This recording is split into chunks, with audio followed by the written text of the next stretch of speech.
All right, well, let's get started. Call the City of Roslyn Council meeting to order. It's Tuesday, December 14th, 2021, and it's 4:30. All rise for the flag, please. Pledge allegiance to the flag of the United States of America and to the republic for which it stands, one nation, under God, indivisible, with liberty and justice for all. And roll call, please. Councilmember Gruber? Present. Councilmember Weiss? Here. Councilmember Scheer? Here. Councilmember Cook? Here. Councilmember Missile? Here. Councilmember Adams? Here. Councilmember Wren? Here. And Mayor House. Sure. Okay, I got a couple agenda updates. We didn't get the 2022 hotel motel tax grant funds into the agenda, but it's in the package. And then there's some kind of Scribner error. So we've got 3 sets of minutes that were added, or they probably would have been on the agenda. I think it was just a clerical error. And then there's 2 changes to the ACH, one for November, one for December. So as it stands, the consent agenda, the checks and EFTs as follows. Accounts payable in the amount of $78,038.00. Payroll as of December 5th, 2021, the amount of $12,628.50. November ACH change of $1,185.91, and additional December ACH $84.86.51. And that's all in the registers that you guys have received. Move to accept the consent agenda. Second. Any updates? Any discussion on council? All in favor of the consent agenda say aye. Aye. Anybody opposed say nay. Okay, we'll move on to the administrative reports. So we'll start with Chief Bland. Can you hear us okay? I can. How about you guys? Sounds good. Great. So just a quick report. So I know you guys got a long agenda. So we're up to about 4,100 calls for the year so far. I am happy to report that we're finally able to replace Officer Scott Uren with a new hire. His name is Matt Anderson. He comes from us from Colorado, originally from Washington State, moved to Colorado where he became a sheriff's deputy there. And they're looking to move back to Washington, and Cleoland was his choice. So Matt, being as he did his certification through the state of Colorado, he'll have to go through the Equivalency Academy here in Washington State. That academy is backlogged, so I'm not exactly sure when we'll be able to get him in, but hopefully soon. And in the meantime, while he's waiting to be accepted to the Equivalency Academy, we'll start his FTO program. He's going to start first part of January, so you'll see him on the street. And you can't miss him. He's 6'7" tall, so you guys will obviously be able to tell who the new guy is. So looking forward to bringing him up to introduce him to you guys. Did you have to give him a new vehicle or a different vehicle? I don't know what we're going to do. Actually, I asked him that because he doesn't fit in the normal SUV. So back in Colorado, they had him in a Ford pickup. So I'll probably end up giving him my truck to run, and I'll just grab one of the old junk cars that we have, and I'll take that one. Great. Thanks, Chief. Great news. I think. You got any questions at all?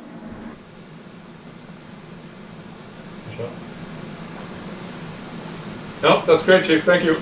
Happy holidays. Okay, thank you. You too. Happy holidays. I think Chief Regan is on here, so just a second.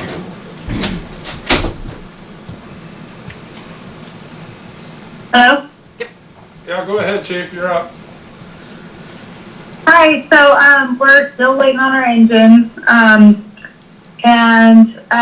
guess the only other thing that I had for you guys is that we did bring in ProSite for the station. So we're going to have a couple bills for that. There is one, I had them do an estimate for like sealing up around the building. And that one's going to be about $1,500, so I wanted to bring that to you guys to see if you would approve it or not. We did end up having some issues with the aid car. There was one cable that had gotten chewed through and had to be replaced, and that cost about $400. So I'm hoping that now that we're, addressing the problem, that nothing else is going to happen. Chief Reagan, is this from a rodent infestation? Correct. Okay. Did he get them? We got one.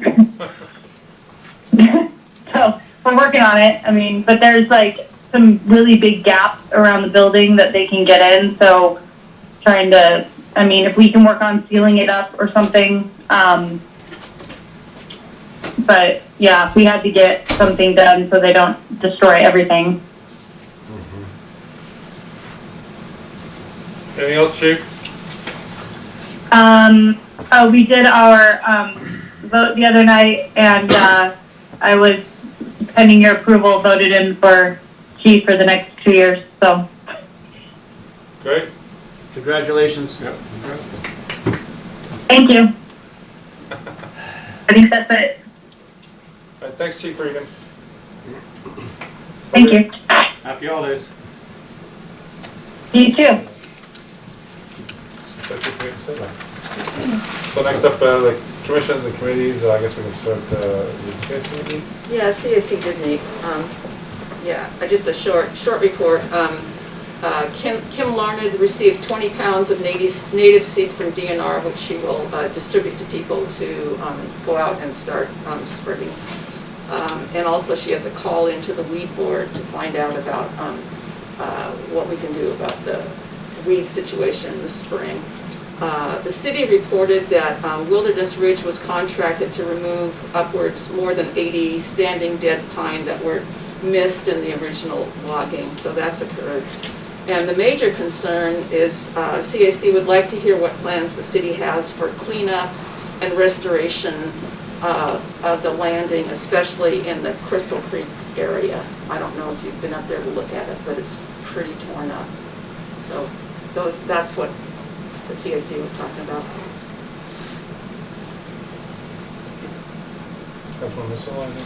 Let's see. Start with Conference of Governments. We have our meeting tomorrow night. Really have high hopes we'll get the $265,000 needed for the completion of the Penn Place bottleneck project. Polling the members today, I think it should go through. I'm pretty hopeful. So we'll have that meeting tomorrow night. We have not had a planning meeting yet this month. I think that's about it. Excellent. Councilmember Adams, how's the cemetery group? Cemetery's good.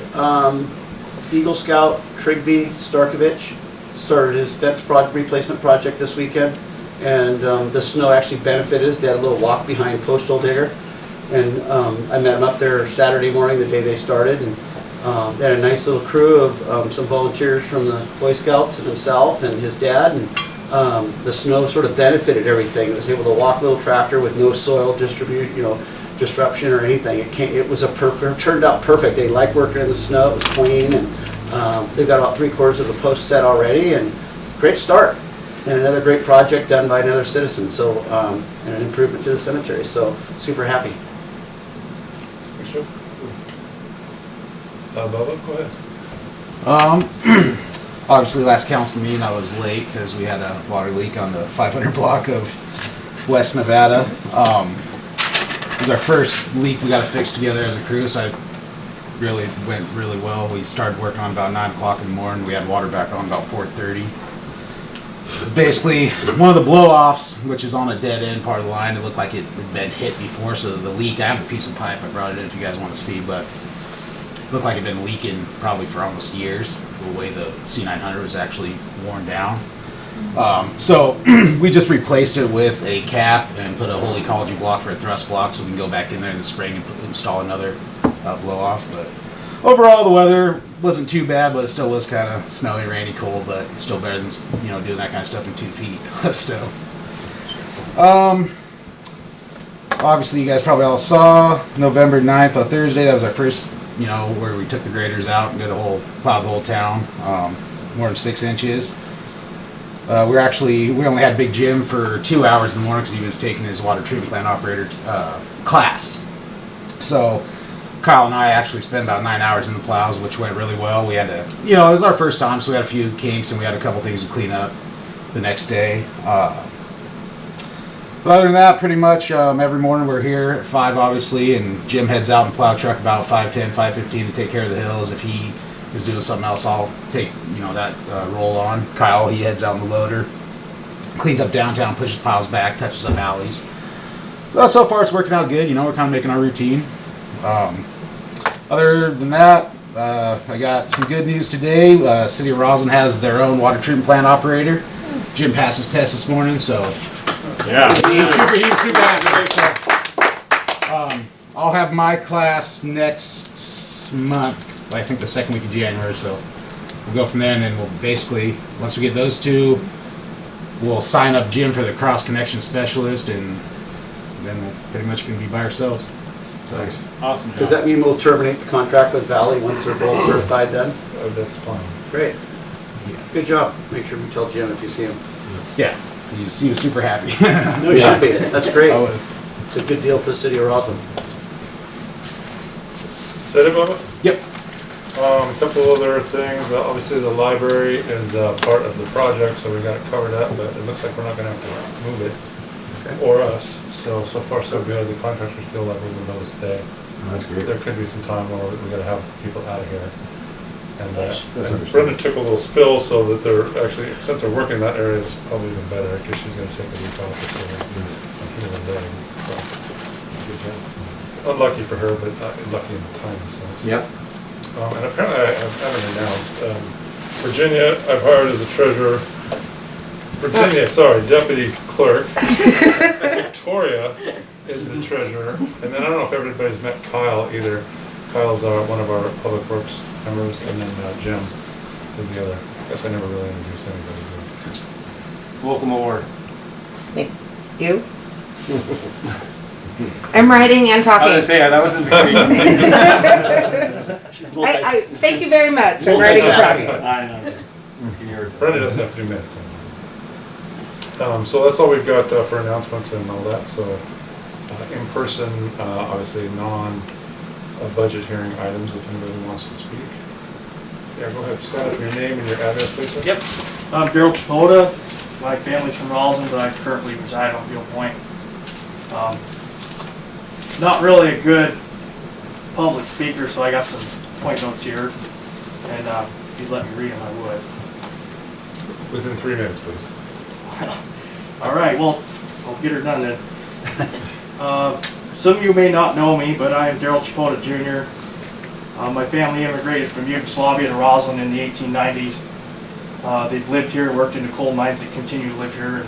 And my family, and like my ancestors, I continue to volunteer like they did, different activities, and you know, I've traveled the country and worked in the coal mines too, because I think that following what your heritage is important. But I faithfully, proudly served the citizens as a volunteer fireman in the city of Roslyn for several years, and that's what this letter is about. I believe that serving the community and honoring my heritage is an important facet of life. I have worked and served on many volunteer fire departments honorably and gone above and beyond my training and leadership requirements in every position I've held. This letter is to inform you that I am resigning and ceasing any activities, volunteer or not, with the city of Roslyn and the Roslyn Fire Department. I strongly feel the direction of the fire department is heading is the wrong way, and there's a plan to systematically remove members like myself who don't fit the agenda of certain individuals. Mind you, these individuals have clout with important people, and most of which are not even from the area. They don't represent the traditions and values of Roslyn or the Roslyn Fire Department, and these are traditions that we used to hold dear. Since my involvement with RFD, members have passed me up with promotions and other roles, and these members and personnel have minimal experience, and the success of them is solely to benefit themselves and those who push them up the ladder. I feel my time at Roslyn Fire Department I've been discriminated against I mentioned earlier I'm part Slavic, but my mother is American Indian. There have been several occasions where fellow members have made cracks, jokes, and other disparaging remarks about it. I have personally witnessed other minority members suffer the same treatment. What I'm speaking about goes beyond typical firehouse hazing and other non-hurtful teasing that is typical of being in the service. Since my time, several members have been bullied, harassed, and singled out, forcing them to either leave the fire department or suffer being removed. I've witnessed new members be voted in the first meeting. Meanwhile, I get passed up for several years. These new members also receive radios and other essential equipment, all of which I've provided on my own cost. I do not regret my time with the Roslyn Fire Department, but I feel I'm suffering this same treatment and I am not welcome anymore. It bothers me that we allow members to be members under sham voting processes and loopholes. Some of the problem individuals do not want to be quote-unquote boots on the ground, but rather administrative personnel without holding any office or title. Due to my experience and exemplary record, I have several offers with other departments, and most importantly with this letter I want to thank Sky O'Shaughnessy, from one former fire chief to another, for always having the firefighters' backs and supporting us, none of which is now happening. Leaving it at that, I will turn in my badge, my other issue equipment, and I hope this letter and my time is taken seriously by anyone listening. I also will be notifying the State Fire Marshal, County Commissioners, and Volunteer Fire Council of the situation in why I'm resigning. Thank you. Sorry to hear that, Dan. Yeah, well, here. If you'd like, we can meet privately and you can tell me exactly what you're talking about. That's all I had to say, so I appreciate your time. Thank you. Daryl, thank you for your service. Hey, thank you for bringing this up too. Yeah, thank you. Any other citizen comments? Blue, 145 Fifth Street. I'm going to ask the same thing I asked before. What is the city's masking policy? I know that office staff is not always masked when I'm present, and also that construction workers moving through public space are also not masked. I would point out under the police contract that I hope the discussion on this matter reviews what was discussed at the 1026 admin meeting that was actually a council meeting in violation of the Public Meetings Act. And the mayor polled the majority of council on their opinions. There's been no discussion of this matter at any council meeting since then. Concerning the water system and the water system plan, I'll point out, as it was documented in my email of 1210, which somehow is in the packet twice, the city didn't even have a copy of this plan until I asked for one. I asked the council to review this plan, as there is information in it that is out of date or inaccurate. I also asked you to follow up with Theo and request detailed information on the process and timeline for getting this plan approved. On his comments about the transmission line and quote, and what role and who is the quote new project manager he mentioned in his last presentation to the council. What his updates on his work securing fundings for the line is. And perhaps it might be helpful if Theo could provide written reports on such important matters as has been a tradition with other engineering firms that work for the city. Thank you.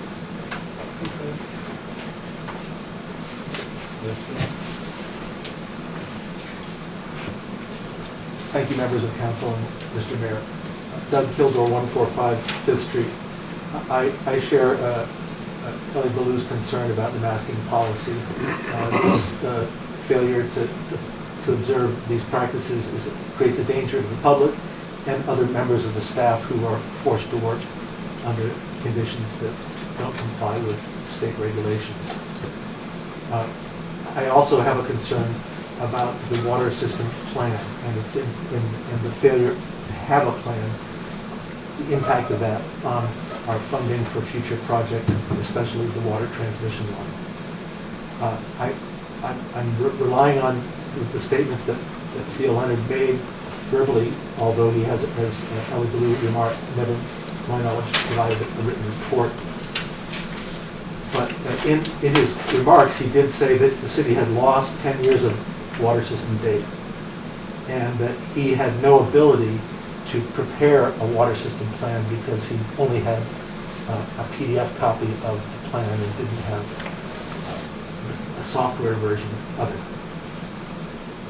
I have to ask the council and mayor whether this person is qualified to do the work that you have assigned him to do. And if he is not, I believe it's your responsibility to find someone who is qualified. To operate our water system without a water plan puts the public safety in danger, at risk, and it puts our funding for any future work at risk because we don't have a plan. You don't fund organizations that don't have a plan. And I would ask the council to take up its responsibility and provide oversight to the mayor in this one. Thank you. I'm not on the list, thank you. Oh, we don't have a list anymore. You don't have a list anymore? Okay. Well, Okay, well then I will open up the public hearing for the 2022 budget. Jane, do you want to speak to this, or? No, thank you. You both, or was your written? Appreciate that. No, I've got some more. First of all, I'd like to ask if someone could explain, and I brought in a copy, I'm sorry, but I had very little time to review the documents, the difference on this pie graph from the capital report, I think it's called. Thank you. Capital Budget 2022, and I only need 7 copies, so I'm sorry about that too. Maybe We'll share. Here. We can, I got it. We believe you. Okay, because this, I pointed out the discrepancies that I could find, and I'm just not clear why they are. For one, why are they so different for the same funds? Why is the water capital projects fund missing from the pie chart entirely? Why is the police on the capital budget? Why, and what is the category current expense? I'm just confused about how that relates to identified funding, especially with things like the aforementioned. Other numbers that I can't see how they're consistent is within the cash activity in and out. I'm not sure which period of time this relates to. Could someone please explain why on cash out, the street fund, the storm O&M fund, and the water debt service are in the negative? And also why the storm O&M fund has different totals available on the cash in and the cash out page. In addition to my written items that I've identified in the budget, and I don't know where they're covered or how. Staff training for the city's new treasurer, which has been discussed as pretty important. And concerning the OTAC contract, on December 7th, the mayor stated this will be funded from, quote, Public Works and elsewhere, and I'm wondering whether there's any breakout on that. Concerning the mayor's budget message, I'm wondering if he could please identify funding plans for the $1.75 million stormwater project after CP1, at least where we're looking for them. Also referencing the chip seal project he did, but this was dropped from the capital budget between the 11-16 version and tonight's version. It's not on that capital budget.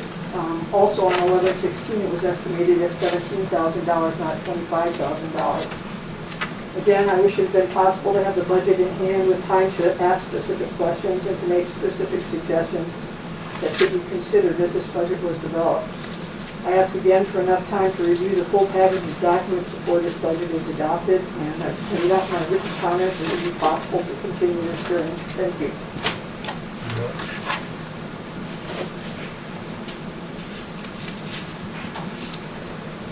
Thank you, members of council and Mr. Mayor. Doug Kilgore, 145 North 5th Street. My comments on the budget, I'll limit to a limited number of subjects. Concerning the budget process, I really wonder what you think you're going to do with this. The budget process has not provided proper opportunity for the public or for the voting members of council to review these documents and able to understand what they may be voting on. You put a notice in the paper as required, but not as required, but the process does require public notice. But the document that you were noticing didn't become available, to my knowledge, until Friday after your council meeting, and then things changed subsequently after that.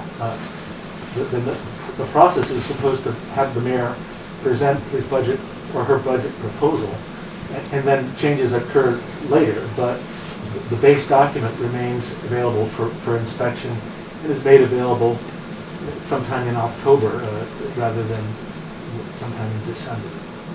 So I would ask that the council continue this budget hearing to allow further comment as people read what you've produced and as they read the further iterations of what you're producing if they change, and that the council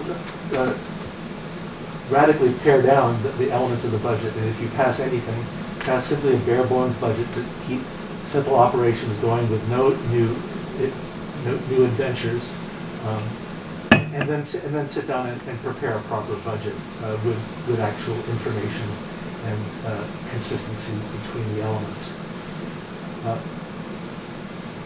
I'm particularly concerned about CARES funding. It appears in the capital budget you've got some $265,000 planned expenditures of CARES funding, CARES funds, but nothing that I've seen anyone in council or administration describe fits the requirements of what is fundable with CARES money. And so if you've spent some CARES money already, I'd like to know what you spent it on in the 2020 and 21 CARES money, and what you intend to spend it on for 2022, because it's very clear that CARES money cannot be used simply as revenue replacement. So if you're using it to float a salary increase for staff, which would be nice for the staff to have, but not with money that you're not entitled to use.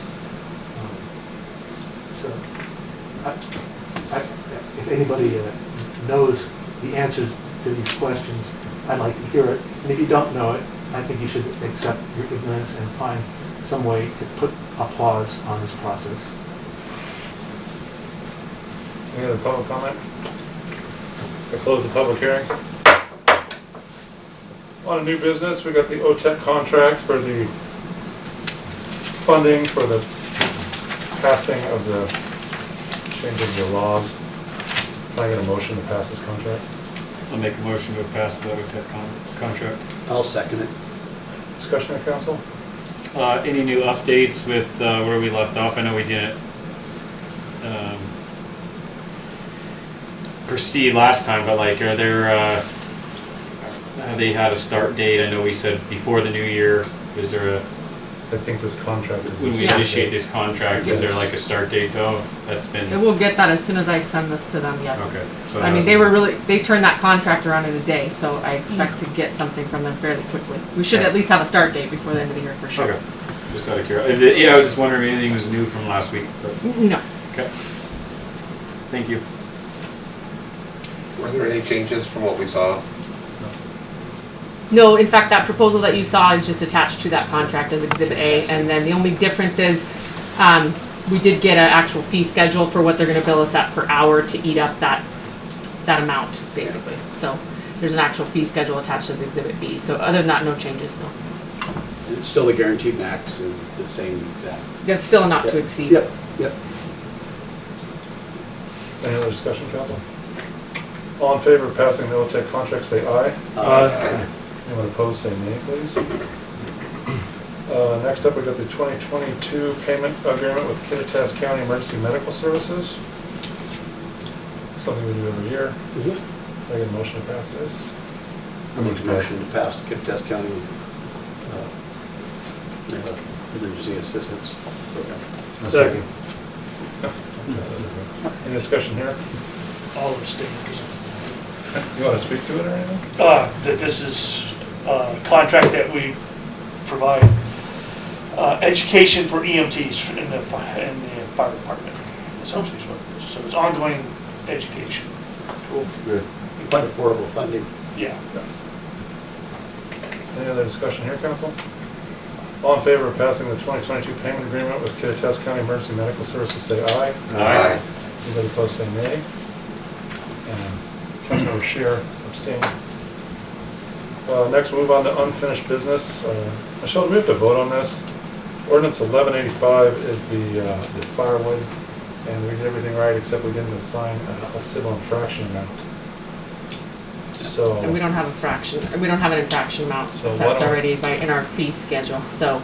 How about we get a motion to set the amount and then you guys decide the amount? I'd like to make a motion to set an amount of fee structure for the firewood sales during firewood ban contract. Second. All right, guys, how much? What do we got? Parking's at 100 now. Is it a first or a second warning? How does it work at this point? Is there a warning for the first time and then the second time's a fine? How is this structured? We never had one before, right? No. So it's brand new. I think So far, it doesn't establish, it just says, any person, firm, or corporation, their agents or servants who sell firewood during a fire danger burn ban declared by the Roslyn Fire Department shall be deemed guilty of a civil infraction with a fine in the amount of. So there's no established warning prior to them receiving that fine. It's just a strict violation fine. Off the top of my head, I would think that we should give them a, not maybe being aware of what the policy is depending on who it is, and but give them a warning, but then I think the second time is an automatic fee. And it should, it's during a firewood ban, so I think we should take it seriously, and the fee should be impacting. Can I ask, what is the penalty for violating the fire ban? I don't think we have a fee established for that in our resolution either. Hold on a second, I'll grab it. Is there when the fire department gives, if you're burning illegally, something that we can base that off? I mean, they're selling firewood for the same purpose, so maybe, if it's a $250 or, I'd say at least $500. The fire marshal. Yeah, to me, it should be impacting. I mean, it's about our environment and what we're trying to protect. Yeah, it should be serious. If you're selling firewood, you're feeding the danger, right? And I think that should be there. With a warning. With a warning. Just my opinion, I'm in it for discussion, but I'm just a person that thinks it should be a stern warning with a written document that says this is your warning, you get one warning period, the next one, you come here again, you're selling again, you're fined. I mean, I think it should be that clear. Yeah. That's just my opinion, I'm open to whatever, but. Yeah, I agree with Nolan, at least $500. I like the warning too. I like to give a person that wasn't thinking that time, but. Yeah, I just think it's the right thing to do, and then you give one warning that's written with their name. If they don't want to sign it, they have to sign it, but it's signed in the office, that it's been distributed, and a witness should probably sign off on it, that it's been hand dropped off, and the next one's a $500 fine. I mean, I'm open to whatever the fine should, any fine like that. I think it needs to be hit. There's another one popping into my head too, it makes sense. Don't you think so? Yeah. After a warning. I know the chief of status last spring and summer, when the fire ban went into effect, he would go out and see potential offenders, and he'd make contact and explain it to them. Yeah. And he did have contact with one of the people selling firewood as well. And he was burning right along the side of the road. You got him to put it out. I think that's kind of the warning process you're talking about. They did a great job during the fire ban of driving around town and looking for potential problems. I think that's the warning system already in place, personally. I think the fine needs to be stringent, because one mistake and the whole thing goes up in flames. We don't want that. Nobody wants that. So I would be anywhere from 250 to 500, and I'm thinking 500. Tommy, you're saying let the fire department give a The fire department's gonna go out and find the person before we're gonna have a But meeting. they're just looking for somebody burning though. Yeah. But they're driving around all the time too, and they're Police gonna see people selling firewood. And they'll go out and talk to them, hey, there's a burn ban. Right. And I think once that's happened, they're gonna go back and issue a ticket. They're the ones who can issue, right? Police. The The police will issue it. It's our RCW though, right? What's that? It's our policy as a city. It's our policy, we Yeah, just it's have to not- establish the mean, fee that the police department would issue, but The yeah. fire department is volunteer, so I think that it should just be dealt with us. Well, civil ourselves. infraction Yeah, always give it has to to the be police department. issued. Yeah, I mean, I Right. just, But they didn't Just have my it before. opinion. I mean, nobody likes the sale. But it'd be nice if they're out and about to let them know. No, I think it's You know, great. Yep, I of think that's course, great. Yep. Any warning system is great. But my thought was But then- to protect ourselves, it should be some type of formal written warning. That's just my opinion. Yeah. I mean, I'm open for, I just think that covers us, that we've given that before the fine. Yep. It's set that there's been an agreement that this There's not gonna be more than No. 5 maybe. We have Yep, you're just right. one that that all comes to mind. Yep. We just have one. Yep.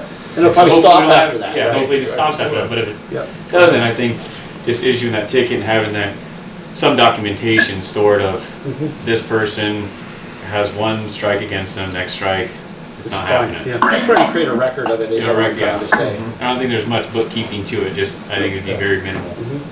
All right, Jeff, why don't you amend your motion then to say, first a warning, second a $500 fine? Okay. Do we need to cease the first motion and start over, or can I make an addendum to that motion? I think you just did that. Okay, I'd like to make an amendment to the motion I made about the firewood sale, and I'd like to first start with a written warning from the city hall to be delivered, and then the second would be an automatic $500 fine. And that would be my amendment for the motion. Second. Okay. Any other discussion here, council? All in favor of this, say aye. Aye. Aye. Anybody opposed, say nay. Okay.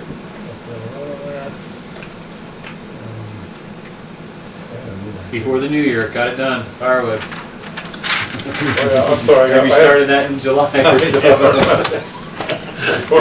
But we got it right, I think, that's what we wanted to make sure. We were almost there until I tried to put it away and saw no fee amount. Yeah. Thanks for catching that. Good eye. Yeah. Yeah, I'm glad you. Hey, I forgot here, in new business, we have 2022 hotel motel tax fund grants from the county that the commissioners want us to pass. The allotments, so can I get a motion to pass that? It's included. Make a motion to pass the hotel motel tax allowance. I'll second that.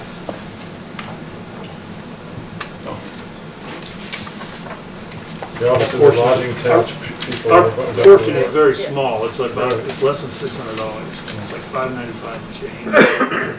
You got a vote on it, Mayor? Yeah, do we got a motion and a second? Yeah. Any discussion on this, council? Mike, the thing that jumped out at me is how small it was relative to everybody else. I mean, and relative to the total. Yep. So I was just wondering why that was. Based on number of residents. That paid into it. And We don't have a lot of tax And we tax don't laws. have, and then, It's- based on, we don't have that many hotel motel. Hotel. No. To draw from, where they always got a bunch. And then they've also got some Acadian Airbnbs up there as well, so. This has been part of the argument through tax lodging as we've been in there for money in the past is, you know, we're in our own boat and especially with VRBOs and so forth. You know, the illegal ones we don't collect from and, you know, that we try to get, and the ones that are legal, it's very minute. The only thing I'll remind council is we get more than $600 in lodging tax money in the city of Roslyn. It's going into an account that's probably got, I don't know, the last one's like $45,000, $50,000 in it, which can be used for municipally owned projects. So don't lose sight of that fact. When the weather turns to good and Bubba gets bored, you can do some projects maybe at the park or something. So don't forget about that. So Tom, I think what was the total amount? 150 was it or something? Did we distribute it? No, of the total. The total grant. Yeah, I remember something like that. And then Cleoland got 27. So what you're saying is it's strictly proportional To the of lodging. the total amount of lodging tax, our percentage that we pay is X, that's what we get back. Yeah. Now, that's not what we get back, it's what we have to pay. Yeah. We have a number of projects that were funded.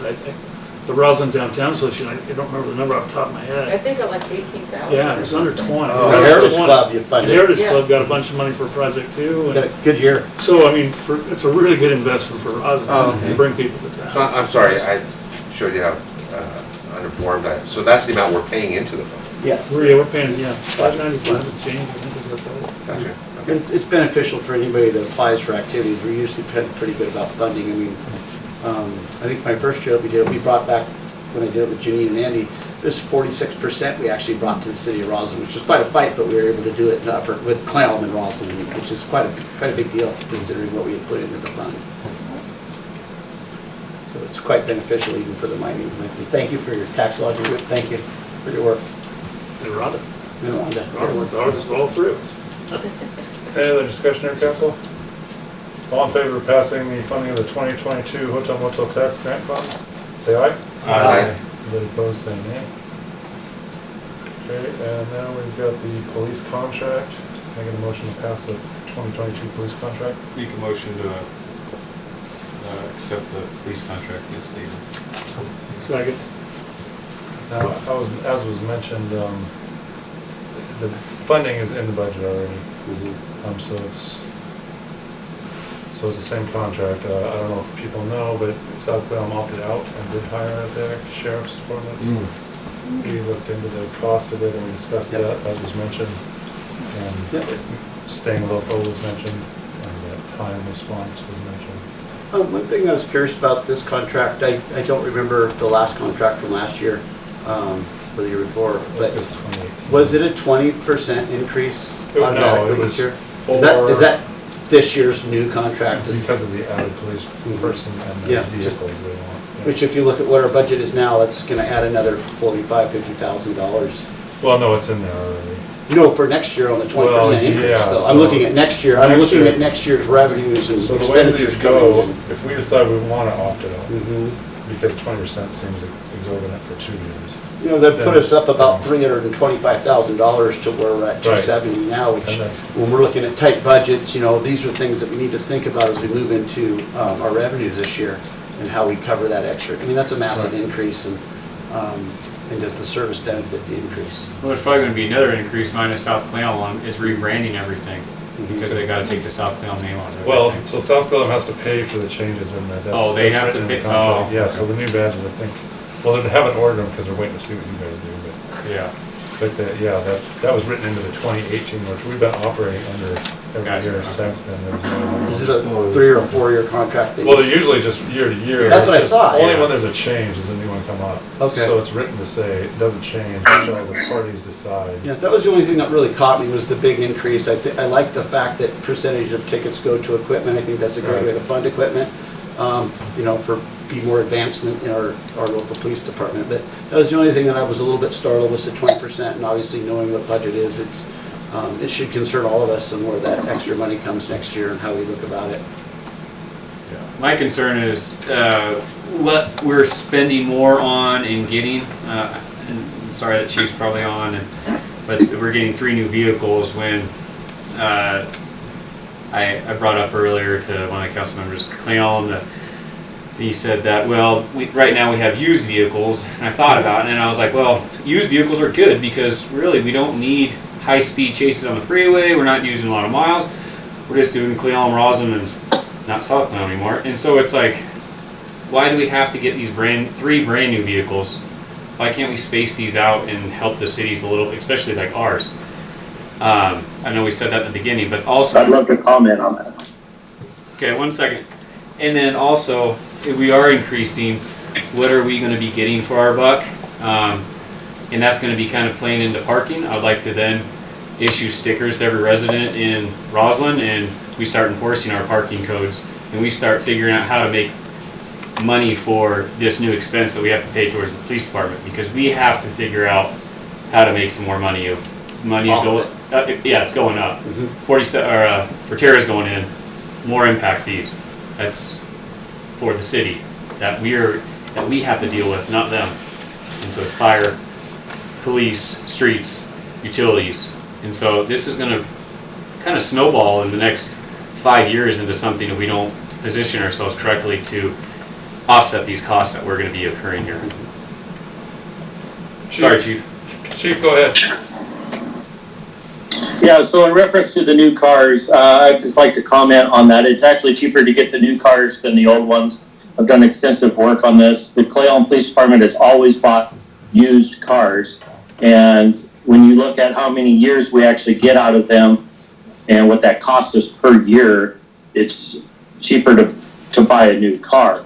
The other thing is when we buy that used car, we're lucky to get 3 to 4 years out of it. A new car, we're going to easily get 10. And so you can easily see the advantages to that. And the other issue is I've been looking for used cars everywhere, but every municipality is in the same place we are, and they're keeping their cars longer.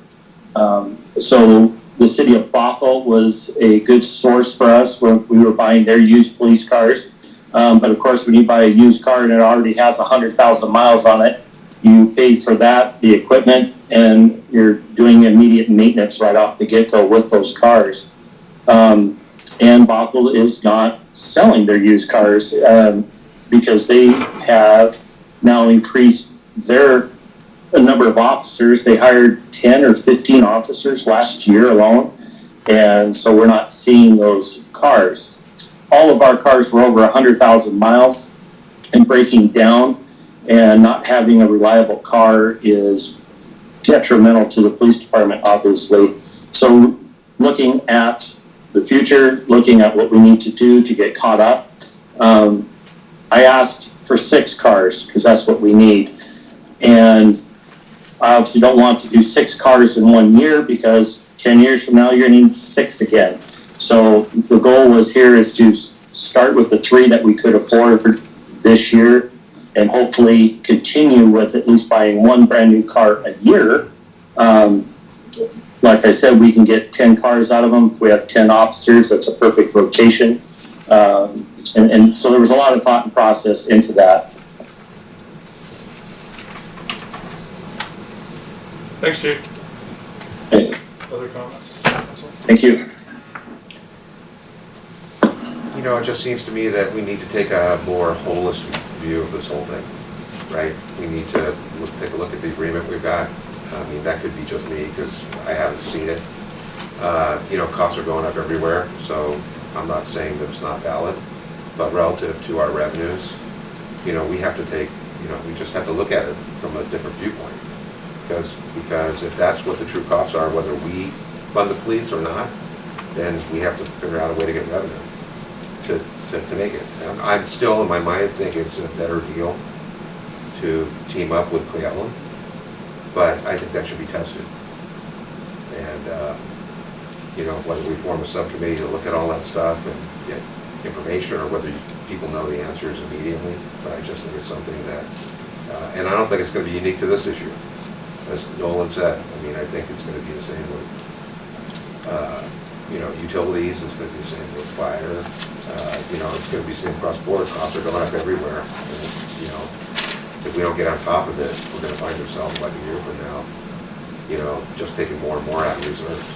So I think we have to, take a look at all this stuff. Now, it could be I'm new on the council, I don't have all the information. You guys may intuitively know all this stuff, and I'd be happy to hear about it. But I mean, that's kind of where my head's at. You know, we obviously have to have police enforcement, so we're going to pass this.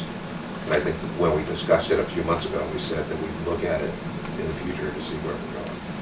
I'd like to continue that.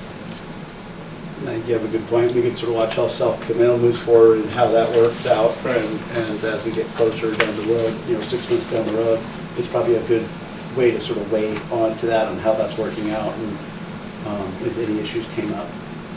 And then even the relative populations of Cleoland and Roslyn, how much time is spent, you know, the agreements were written some time ago. Maybe that balance has changed. Maybe we're funding too much. Maybe we'll find out we're funding too little. I don't know. But, you know, we're a municipality, so it's open book. Whatever it is, but we have to know that we're doing the right thing. Other comments, council? All right, well, as it stands right now, all in favor of passing the police contract for 2022, say aye. Aye. Anybody opposed, say nay. Okay. And lastly, we have the 2022 budget. Can we get a motion to pass the budget? I'll make a motion to pass the 2022 budget. I'll second that motion. Discussion, council? I'll speak to the CARES right now. You know, we have no idea. There's no intention of spending it. There's no intention. It's in there because we have to put it in there to be able to spend it. And we did get the money, so the money's in the bank. In this case, the previous CARES programs didn't work like that. They were reimbursable. This one, we got half of it up front, and we get half of it for 2023. There are no plans. I have no plans. It has to be spent very specifically on infrastructure, things that were affected by COVID. And what that means, I have no idea. It's very vague. Like the West Seattle Bridge or something. I have no idea. So I have no plans of spending it. We can't spend it on salaries. We can't spend it on computers. We can't spend it on office supplies. Or now, I'm not saying we can't come up with something. And you know, CARES did affect, or COVID has affected quite a bit. I don't know how much of our infrastructure it's affected. So it's just a line item. it's not, we're not trying to hide anything, I'm sure. Any projects pushed back a tiny bit? Well, you know, the sidewalk project comes up in That's a all hit, that is, something like that. that's, If we can get away, if we can use Does it that work for like that. that? Yeah, right, it does, absolutely. yeah. I will spend the entire 60,000 or whatever the bid ends up being in the spring. But we should probably dig, I think that's a good point right there, because you could really get into even meetings of some infrastructures, I think, that get delayed, that would expedite certain projects faster. Those delays, you know, those could, I think we really need to, Public Works probably get down and look at some of the bigger capital projects and what type of delays may have came about with those, and if there's any percentage of something that we can recoup. I mean, that's what the money's for. Right. Obviously not trying to cheat anyway, but I think being Right. just honest about what delays, and we've always said office effect. I mean, anybody wants to say we lost a clerk. Yeah. We had to lose back an employee, we lost a clerk at a time for a year. That's a, you know, our city's not probably considered an infrastructure, the building, but it is impactful, you know. Right. We've hit stuff, and I think it just, we probably need to get together and obviously present those as we move forward and see what, you know, legitimately fits into the category. You know, and the Public Works committee is a great place, I think. to I start think it's a with great that. place to start, and The you know, we cover, could just as well get with the engineer on some of the reservoir cover, project maybe. plans that we had kicked off with Bubba, and see what really's out there. I mean, that's a great point, Jeff, by the way. Well, yeah, what about the old City Hall project, like we had bids go out and We nobody kicked nobody ever bid Yeah. because we were behind the game and we had these grants out, we had to, we were on a They couldn't timetable start. there. Yep, we've had work effects, all sorts of stuff. I Yeah. think that's a great point. If we can, again, like you said, as long as it's honest and we don't have to pay it later on because we messed up, that's all I care It's gotta about. be legitimate. Well, we gotta ask for. Yeah. Not ask for permission or forgiveness later. Yep. Another place to look is, I looked at the Cleoland budget, and they actually did manage to spend something like $80,000 of CARES money last year. And, you know, it'd be interesting to see what they spend it on. Right. And I think it might have been in the police budget. I'll go back and take a look at it. Yeah, so that first batch of money we got that he's talking about that was reimbursable could be spent on that kind of stuff. We did spend some of that. But that had to be, I mean, you had to submit it, they approved it, and then they reimbursed the city for those costs. But it's this is again, we go back to the same thing, that the whole budget was being created in that spreadsheet outside. It's probably not even, it's that money that we're getting part of this year and part of next year is not technically defined as CARES money. It's part of that CARES program. Right. But it's actual part of an infrastructure bill that was passed as a result of that. So it's specific to infrastructure. So this is very different than that first chunk of money that we got. I assume they'll release a few more details as more questions arise, if the money gets spent or not, you think? I would think so. hopeful. If not, is there a resource that we could bounce things off of, that gives us a straight Yeah, so they answer? keep releasing little bits at a time, but yeah, I would assume by the, you know, in January, we should see some more direct guidance, because that's when people will start spending. Yeah, okay. Or But wanting so that's to why I'm spend just it. looking for sort of like a contact point. We can bounce in for, you know, this is how we look at something, how, you know, what does that fit into that category or that, what they're actually expecting, so we don't go down a, you know, the wrong rabbit hole. We actually focus on the right things that we can actually be reimbursed with. But we Answer won't be Kathy's applying to question use it about again? the Cleon CARES money. They took part of that and did grants for small business. And you could with that And then they got first. reimbursed for it. Yep. They did some of that with that Yep. $80,000. Okay. And that was the first CARES Act, which was reimbursable. That wasn't the checks that came in it was October. I think we got this, the September, first we got half the was, first one. yeah. 133 or whatever. And we got another 133, 133, 135 coming, so. But there just isn't a lot of clarification on it yet. I've been asking the commissioners what they're doing with their big chunk, and they're being real tentative right now, because they don't know what's gonna be approved and what's not, so. And when we had Everybody's that waiting for more meeting, clarification on how to spend it. yeah, and when we had that meeting with Shire's office, it was the same thing, and they're still trying to get clarification, so it's not unique to us that we're not positive what we can use it for, so.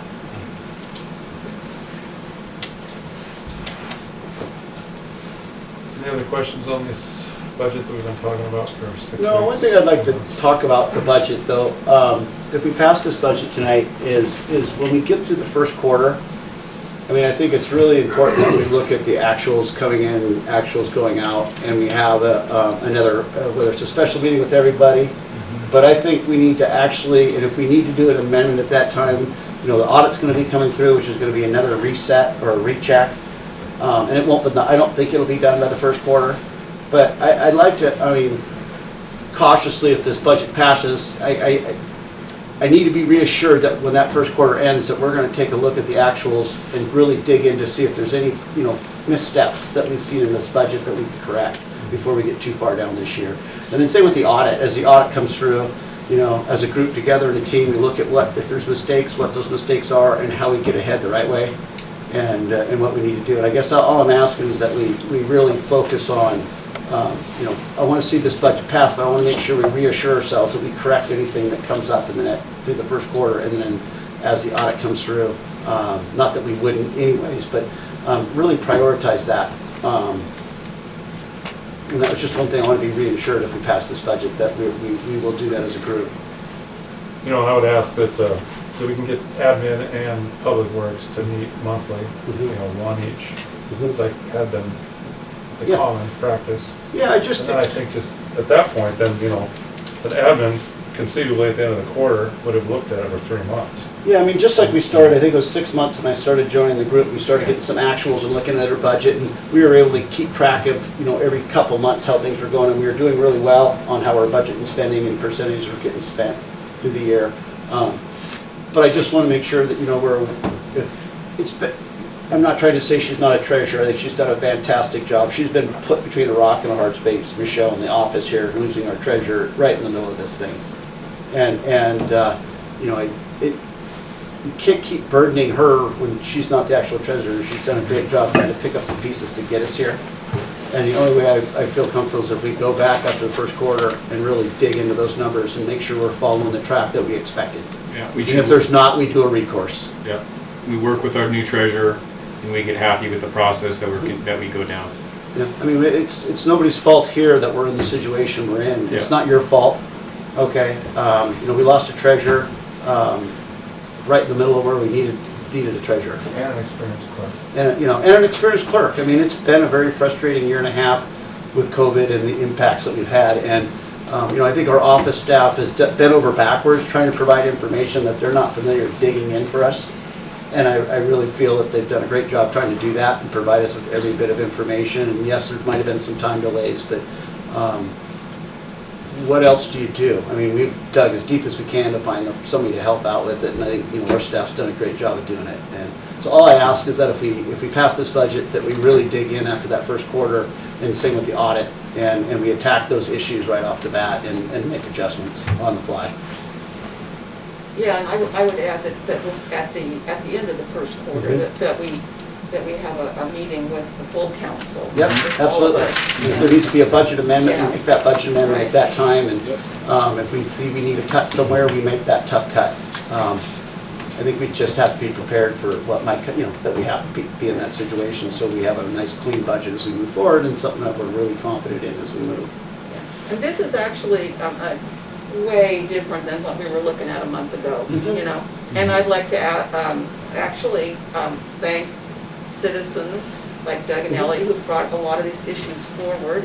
That's been really helpful. And also I'd like to thank Michelle and Victoria who've been working to get this straightened out too. So. There's been a lot of time put in the last couple of months for somebody that hasn't done the position. Right, yeah.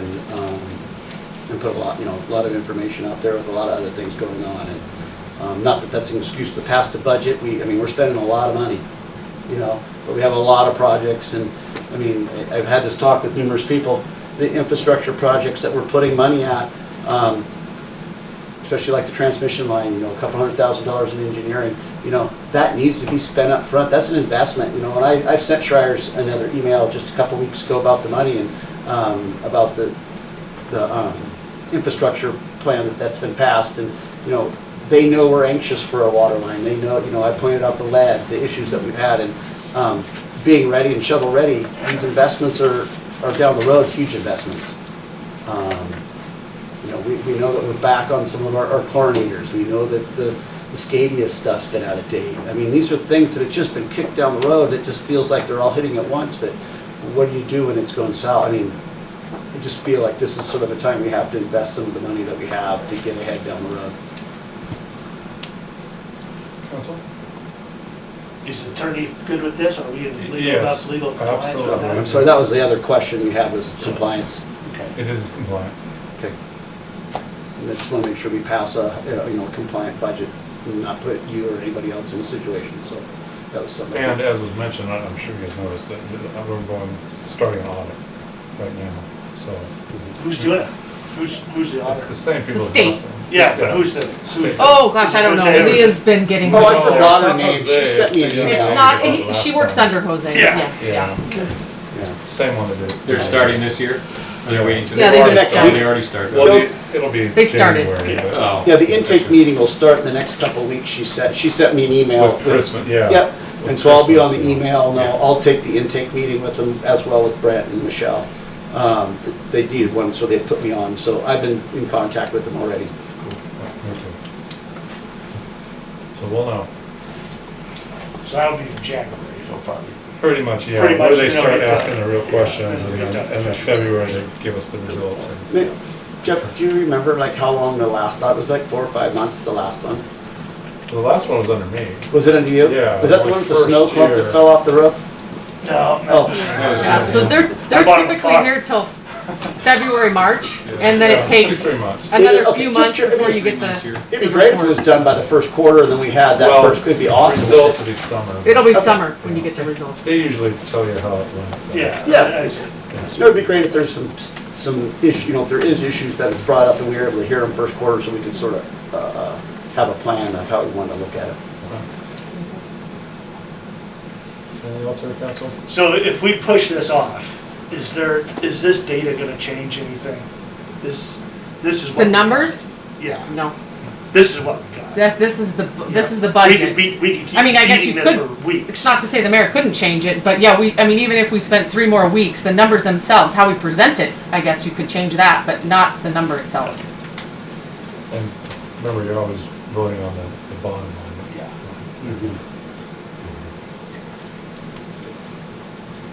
Okay, council, all in favor of the 2022 budget, say aye. Aye. Anybody opposed, say nay. 2022 budget passes. So we look at it first. Mayor, council concerns, yeah, I'll just start off and say I totally agree. And obviously in January, we'll set who's gonna be in COG, who's gonna be in the different committees, who's gonna be involved with all the different things that council is involved in outside of the meeting. And then we can start setting timelines as to which Tuesdays which, and those kind of things, and we can stay on it. I'm very pleased with my hiring, as I always have been. I felt that Brenda did really well for us, and Michelle has done really well. I've been very fortunate in the people that apply for these jobs, and I feel like I have a great team, including our public works is kicking my ass, so. I have all the confidence in the world that 2022 is gonna be a banner year for reaching out and letting people understand what's going on out here. And with helping with that, Mayor, too, in the last 2 years, and I know everything's kind of happened, COVID, blah, blah, blah, but I'd like to have 2022 kind of a different year, too, with your leadership pointing us in the direction that you would like to see council on our special projects and holding us accountable. I think we have a great council. I think we have a great team. I think we have a good leader.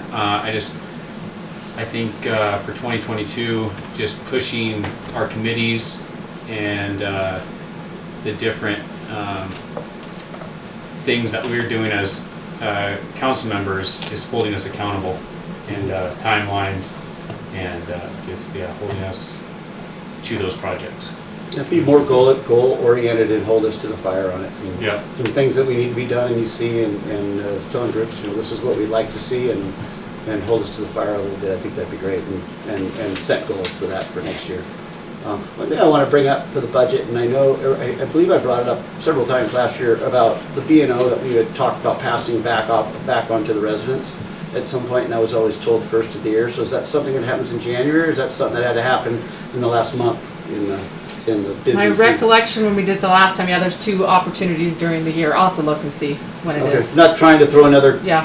bunch of It work has at you, to but do with it's when our something- it's a fees increase, It is a so, chunk of revenue that Yeah. would be taken off our table that is usually paid for by residents, and we've been taking that burden. And not that I want to throw it at residents, but I think we need to, it's a bit of revenue that should fall back in within our budget, I think. It's just my opinion. And we've asked about it, and I think everybody at one point agreed to it, and so I'd like to see where that is and what the timing is, and we don't miss the opportunity if that's possible.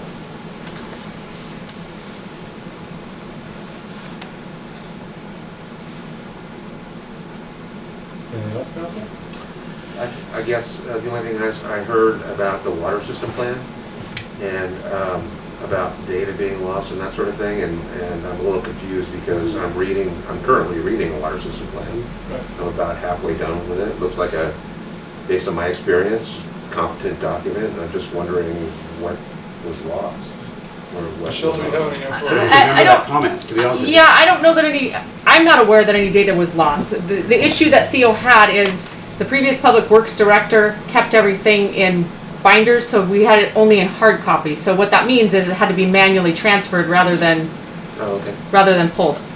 I'm not personally aware that we actually lost any. It was just hard to accumulate the data to update within that new draft. I mean, there's a 8-year tabulation of past water metering that's part of the record, and I was just curious about that. So the state has all these records too. Well, yeah, we have to turn that in annually, so I don't. Yeah, the state would also have it. Yeah. Okay, so that it was just a Word document that was.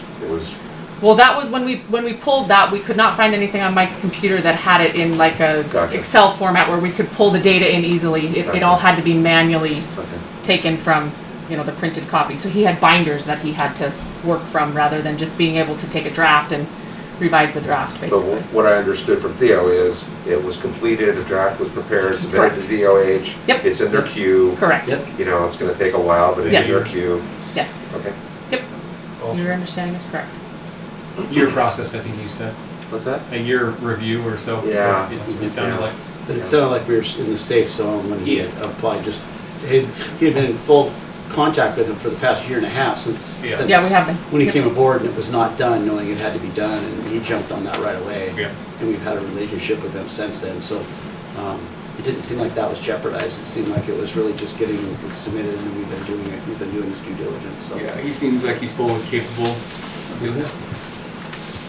The document looks very competent. Mm-hmm. It's pretty formatic. DOH they have these, forms, and you have to do all the various things, but it seems to hit all the issues as far as I can tell. And with your experience, that's good knowledge. Thank you. Yeah. So I have, I guess I'd like to just know, when the meeting started, we heard from Daryl Chapota, who Daryl Jr., yes. Okay, who said that he was subjected to discrimination in our fire department. And I'm wondering, as a council, do we... The first I've heard of it, I gotta be honest with you. I mean, I knew Sky's frustrations, I'm personal friends with Sky, I don't know. I was notified 2 or 3 weeks ago about this would probably come to city council, yes. I knew that Daryl was upset. I've known Daryl for several years. But, But it seems like it hit a wall about a month ago. I never heard anything about, did you hear about discrimination and hazing? I've heard I don't want to get into too much detail about him himself, but there's no doubt that he feels that he's been discriminated against, and for the time and efforts that he's put in. And he was obviously it was hard for him to want to talk about it, even his honesty sort of comes across, he's a rough working hard man, okay? And I think it was hard for him to want to just admit, but that's how he feels, and I think we need to take it seriously.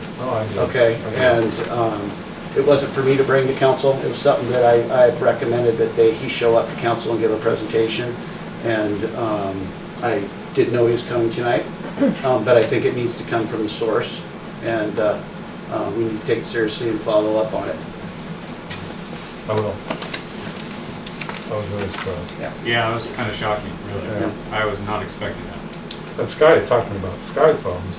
Yes. All the way along. Yep. So I didn't know he was going to resign the way he did, but I knew he was leaving at the end of the year, and so this was. Now, obviously, him and Sky are close, but as you said, these are not the kind of guys you really don't want on the fire department. No, and I mean, they probably take, I'll be honest with you, my family's generational local, so Daryl was very comfortable talking a little bit about it, and I really asked him to bring the details into, make him do your conversation. Well, I think the best would be for you to have a one-on-one with him. And, absolutely. And what is where it should probably start. He didn't want to, but that's no, not here in this time. Well, no. Yeah. I mean, just in general. Yeah, and I think just give him a little bit of time, and he will. Yeah. Are we still voting on the? We're past it. We're past that. Yeah. So, Mayor, would you mind? I don't know. I don't know where we take it from here, but do you mind talking to Chief Reagan and just bringing this up to the? No, I plan on it. Okay, thank you. I don't know how far else it can go besides that, just bring Well, it I to their want to talk attention. to all the officers, because, you know, I'm sure it wasn't Chief Regan who speaking. Oh, yeah, No. I totally doubt that, but, And yeah. they just had their election, so, Yeah. you know, and I'm not sure who the officers are yet. I just found out they just had. They'll be voted next month. Oh, that was it, okay. just Officer in the will go meeting. on. We just voted for chief, and then next month we vote for officers. I got you. Okay. And that one's kind of that one's all yours, the HR. Sorry about that. I just have a couple, the Public Works, A Street Alley. There's two houses that do park off of A Street Alley, and that's the alley that's right over here. I've had some complaints that, and again, I think they just got left off because the past Public Works Director didn't clear it. He asked, then it happened.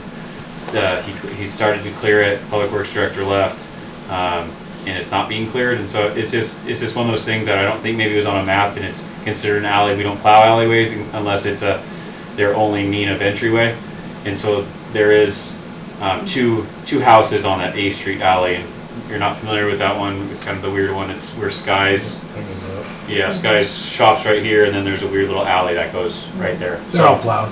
Yeah. We got them today. Okay. We got them today, yeah. Oh, okay, sorry. No, it's all right.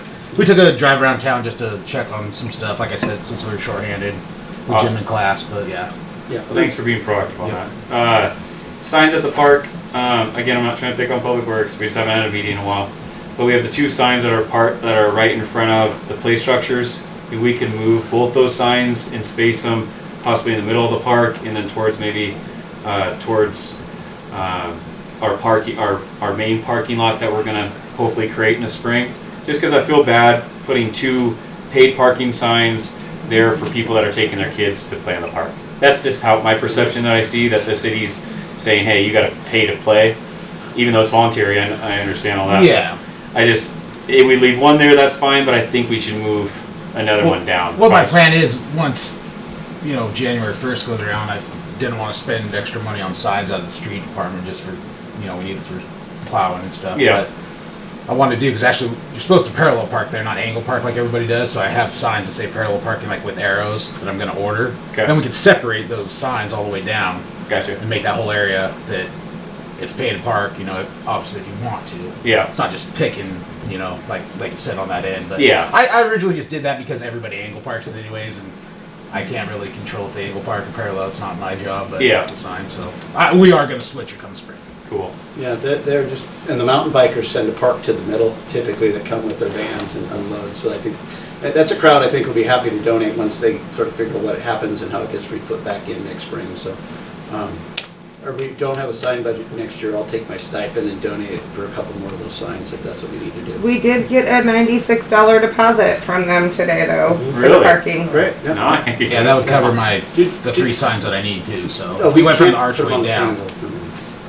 And the other thing I want to do too is like in front of the bathrooms, like paint, because people kind of park anyway. So like actually paint parking stalls, and then we could put one there, and then one could be like a 15-minute parking, and there could be one of the paid parking there. Yeah. So that they know you can't camp there. You're there to use the restroom, and then leave. Not going down the trail on bike and whatever. So. I got one more, vacation rentals. How many licensed vacation rentals do we have in town? And not just to spring that up onto you, I'm sorry to do that, but I guess we could talk about it in January, but I was just out of curiosity, how many we have currently that are legitly licensed in town? Off the top of my head, I would say no more than 7. That's what I thought. Yeah. Because in 2022, I think we should crack down on people violating this. I don't know how. I don't know what resource, but I think that is a kind of a goal for our city to, and again, this has been brought up from citizens that say they live on X street and they have 2 vacation rentals that people always party there. They're not on commercial zones, and I was like, well, they probably aren't licensed. Well, we do have some that are still. Granted. But I don't think that's the ones we're talking about here. Yeah, and so I just thought, well, I'll bring it up. If there's 7, okay. Then there's 2, and maybe I could find the other 5, and And then we know where they're at, so when somebody does bring up this issue, and we kind of are familiar with those. But I just would like to crack down on that, if we can. Again, I don't know the resource of it. We have an active map that identifies the addresses. We put it to council last year. That identifies the actual legal ones. I think it might be still on the website. I'll have to look. I don't know for sure. Yeah, I'll look in my files, but I think I might still have it. But we were, I remember we went through the procedure and we were talking about as this was becoming issues in other neighborhoods. And we were provided a city map that had sort of red dots and addresses of what were the legal ones and then some presumed that they thought were illegal ones. So maybe in the new year, can we just put up even just a piece of paper of a little map that shows it somewhere in this room, just so we can identify where these are? Yeah, we can. Just, and again, it's just. I mean, they're all going to be renewing, so. Yeah. But yeah. It's usually the same ones. I've only got one brand new one, I think, so. Yeah, there's been a few houses sold with trying to be sold with advertising of VRBO, you could make this a rental, and it seems like a couple of them found out when they went through their purchase it wasn't gonna happen. But it's something just to be aware, the realtors here have no idea what they're selling, some of them right now. Yeah. And we have that visual representation. Hopefully we could put it on our website too, is these are zones of VRBOs, here are the locations of those 7. So if somebody looks at that map and says, hey, this is a VRBO and this isn't on that map, then they can turn it in. So I guess we could have our residents do our regulatory, not our regulatory, but kind of finding them for us. But I think we're losing on that, and it's a big part of our town that is being used for people that don't live here, minus the people that own the house. But these people are coming to visit, and we need to make sure that we are charging accordingly to vacation rentals or extended stay rentals. And then last but not least, awesome job on our last meeting of the year. Everybody in person, awesome. So happy all these guys. Is this the last? Yeah, I usually. Real quick about we talked about the city website. The meeting that you were going, that you had me run, and during that meeting, after the meeting, I was sent by a resident, the website designer that has done cities and small cities and so forth, and then also sent me a link for funding for small cities and websites and what type of grants are out there. I'd like to pass this information on to maybe somebody in the office, and obviously not Michelle. Michelle's already burdened, and we have exactly what I'm thinking. May I forward that to the office to do some research and see if we can figure out a grant system that would help with us improving our website, and then a company that could actually do it? I've been approached many times, we put it out to bid. Yeah, it was good information. It was from a really solid source, somebody they knew. And so I just want to ask if that's okay. I forward it to the city staff, or they can take charge and chase it down and see what we come up with. Which email do you use? Clerk. Okay, thank you. I'll get it to you in the next couple days. Just so you know, everybody, so it's librarian, clerk, planner, treasurer. Yeah, I didn't know which one she was using. I just wanted to make sure I sent it to the right person. I don't want to send it. I'm your clerk. You got it. I'll send it to you. Give me 2 days and I'll send it to you. Give me 4 days and I'll answer you. That's a better answer. Good answer.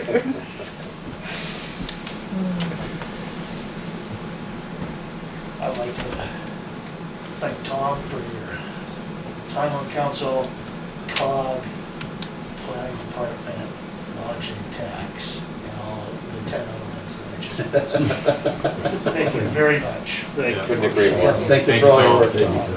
It's been a lot of work and a pleasure. And the city staff is amazing for all the work they do and all the help they gave me. I appreciate you guys a lot. And Merry Christmas, everybody. Yeah. Merry Christmas. Yeah. I'll make a motion to adjourn the next meeting if there's nothing else. Meeting adjourned. Happy holidays.